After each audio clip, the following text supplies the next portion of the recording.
नमस्कार दोस्तों, अगर आप इंडियन आर्मी में अग्निवीर बनना चाहते हैं तो यह वीडियो आपके लिए बहुत महत्वपूर्ण है। हर साल हजारों छात्र फिजिकल टेस्ट में बाहर हो जाते हैं। कारण क्या है?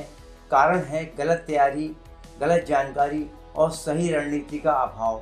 लेकिन मैं आज आपको बताऊंगा रनिंग से लेकर के मेडिकल तक पूरा फिजिकल प्रोसेस, क्या फिजिकल प्रोसेस है, और साथ में दूंगा ऐसी तैयारी की रणनीति जिसमें आपकी सफलता की गारंटी होगी और आपकी सफलता की गारंटी कई गुना बढ़ जाएगी। वीडियो को अंत तक इसलिए ज़रूर देखें क्योंकि आपको बहुत ख़ास बात आपको मिलने वाली है और एक मैं बहुत खास टिप आपको अंत में देने वाला हूँ। 30 दिन का फिजिकल प्लान कैसा होना चाहिए, क्या प्लान होना चाहिए, यह बहुत कम लोगों को मालूम है। मैं आपको इस प्लान के बारे में बता रहा हूँ। दोस्तों, आर्मी भर्ती में केवल एक चरण नहीं है, यह एक निर्णायक चरण है। यहाँ पर एक ऐसा चरण है जिसमें आप सेलेक्ट होते हैं तो आपको बेनिफिट मिलता है, आप आगे बढ़ जाते हैं, अदरवाइज आप पीछे रह जाते हैं। भले ही आपने लिखित परीक्षा पास कर ली हो, लेकिन फिजिकल टेस्ट का स्टेप एक बहुत ज़रूरी चरण है। अगर आप फिजिकल में पास नहीं हुए तो आपको चयन प्रक्रिया से बाहर कर दिया जाएगा। फिर भले ही आपने रिटन टेस्ट में, लिखित परीक्षा में कितने ही अच्छे नंबर क्यों ना लिए हुए हों। इसलिए फिजिकल टेस्ट को हल्के में लेना आपकी बहुत बड़ी भूल होगी। फिजिकल टेस्ट के दोस्तों मुख्यतः 4 भाग होते हैं। हम इनको 4 रूप में बांट सकते हैं। पहला है रनिंग, दूसरा है पुल अप, तीसरा है बैलेंस टेस्ट, चौथा है 9 फीट डिच। इन चारों में सबसे महत्वपूर्ण है रनिंग।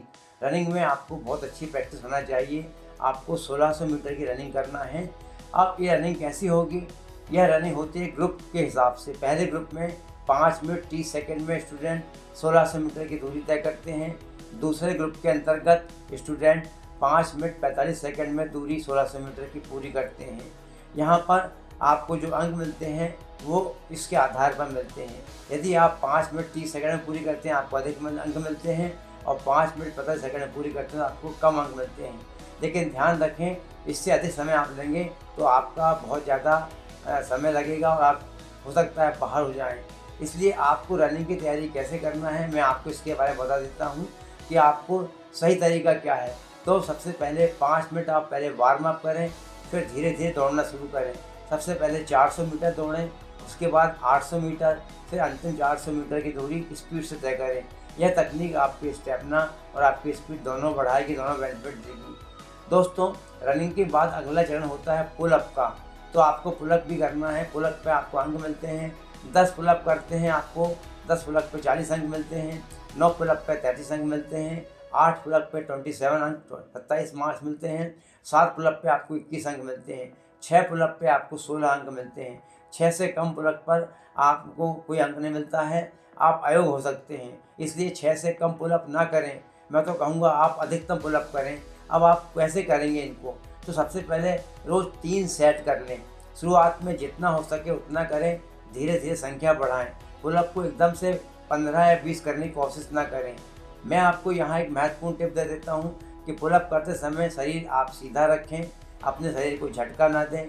बैलेंस टेस्ट केवल यहाँ पर क्वालिफाई होता है, आपको ध्यान रखना है, बहुत अच्छी तरह से इसको करना है। इसमें बैलेंस टेस्ट कैसा होगा तो मैं आपको बता दूँ, एक पतली बीम पर आपको चलना होता है और बैलेंस टेस्ट में आपको घबराने की ज़रूरत नहीं है। बड़ी आसानी संतुलन बना करके आप बैलेंस टेस्ट को पास कर लेते हैं। यह टेस्ट बहुत आसान होता है। कई बार जल्दीबाजी में स्टूडेंट गलती कर देते हैं, तो स्टूडेंट को जल्दीबाजी में किसी प्रकार गलती नहीं करना है। अगला टेस्ट है डिच टेस्ट। इसमें आपको 9 फीट लंबी खाई को कूदकर पार करना होता है। इसे हल्के से ना लें और बहुत अच्छी तरीके से करें।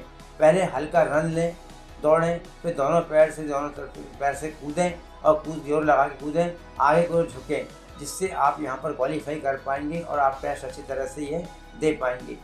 फिजिकल करने के बाद दोस्तों सबसे महत्वपूर्ण चरण होता है मेडिकल टेस्ट का, और मेडिकल टेस्ट में भी आपको पास होना बहुत ज़रूरी हो जाता है।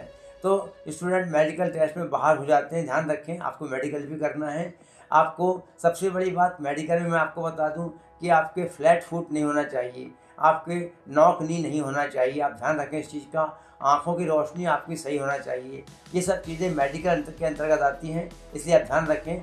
आपके शरीर पर टैटू नहीं होना चाहिए, आपको किसी प्रकार की गंभीर कोई बीमारी ना हो। तो जितना फिजिकल ज़रूरी है उतना मेडिकल ज़रूरी है। मेडिकल के लिए आप ध्यान रखें, आप बहुत अच्छी तरह से मेडिकल दें। अब आपको मैं 30 दिन का एक प्लान दे रहा हूँ, जिससे आप बहुत अच्छी तरह से प्रिपेयर हो पाएंगे और अपनी तैयारी कर पाएंगे। तो अगर आपकी भर्ती परीक्षा नज़दीक है तो आपको यह प्लान बनाना है, अपनाना है। पहले 10 दिन स्टूडेंट आपको रोज़ 1.5 किलोमीटर रन करना है, 5 पुलअप करना है। अगले 10 दिन 2 किलोमीटर की रनिंग करना है, 7 पुलअप करना है। अंतिम 10 दिन में आपको यहाँ पर 1600 मीटर की दूरी करना है, टाइमिंग के साथ में 5 मिनट 30 सेकंड के साथ में पूरी करना है। और उसके बाद 9 से 10 पुलअप आपको अच्छी तरह से करना है, ध्यान रखें इस चीज़ का। इसके अलावा आपको रोज़ 7 घंटे की अच्छी तैयारी नहीं लेना है, संतुलित भोजन आपको लेना है। तो दोस्तों, यह मैंने बताया आपको प्लान। फिजिकल टेस्ट में, फिजिकल फिटनेस टेस्ट में फेल होने के कारण क्या होते हैं, अब आपको बता दूं। फिजिकल फिटनेस टेस्ट में स्टूडेंट क्यों फेल हो जाते हैं। सबसे बड़ी बात, बिना वार्म अप के दौड़ना, गलत ढंग के जूते पहनना, केवल रनिंग पर ध्यान देना, पुलअप की तैयारी न करना और घबराहट, इसकी वजह से स्टूडेंट यहाँ फेल हो जाते हैं। याद रखें, फिजिकल टेस्ट में कॉन्फिडेंस ही आपकी सबसे बड़ी ताकत है, सबसे बड़ी पूंजी है। इंडियन आर्मी अग्निवीर भर्ती के संबंध में अन्य जानकारी के लिए वीडियो देखें, लिंक ऊपर आई बटन में दिया हुआ है। दोस्तों, आर्मी की वर्दी केवल नौकरी नहीं है, सम्मान है, अनुशासन है और देश सेवा का प्रतीक है। हर दिन की मेहनत, आप जो मेहनत करते हैं, आपको उस दिन के करीब ले जाती है, आप सिलेक्शन के पास पहुंच जाते हैं। जब आपके कंधे पर देश का नाम होगा तो थोड़ी थकान सह लीजिए, थोड़ा पसीना बहा लीजिए, थोड़ी मेहनत कर लीजिए, आपको सफलता जरूर मिलेगी और आप सफल होकर के आगे बढ़ेंगे निश्चित तौर पर।